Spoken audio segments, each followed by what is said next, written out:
They're confident and surging forward, rebels with T-72 tanks that look almost brand new. Hard to believe all this hardware was won in battle. Pro-Russian separatists are now firmly in control of the town of Ilovaisk after a 3-week siege.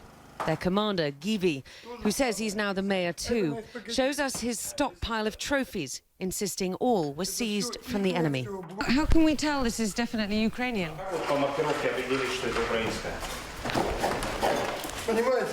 Наверное, вот all. This marks say that this is Ukrainian. This numbers.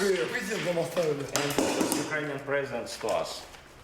The Ukrainian National Guard lost many men here, targeted by very accurate artillery.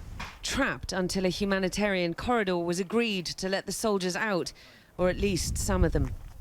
Givi, flushed with the power of victory, says he tried his hardest to show mercy. I proposed to them a million times to give up and get out, he says. But many of their officers are fighting for money and their regular soldiers are forced into it. They died with tears in their eyes because they have no experience and they don't know who their enemy is.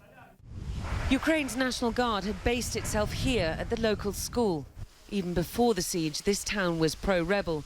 The Ukrainians seem to have done themselves few favors with the locals. They put their Grad and anti-tank units here, this man tells me. Probably they didn't think about the fact that this is a school and kids go back on September the 1st.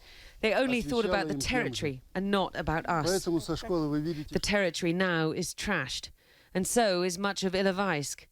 On a hillside near the town, we catch a glimpse of the massive extent of the firepower used. The remnants of a huge ground-fired missile. Who fired it and at what? Impossible to say. For mile after mile, we saw the carcasses of tanks and other vehicles, remnants of what appears to have been the fiercest battle yet in this months-long war.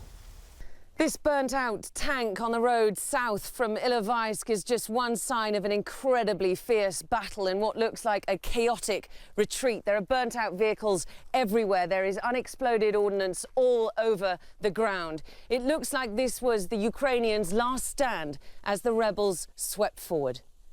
Diana Magne, CNN, near Ilovaisk, Ukraine.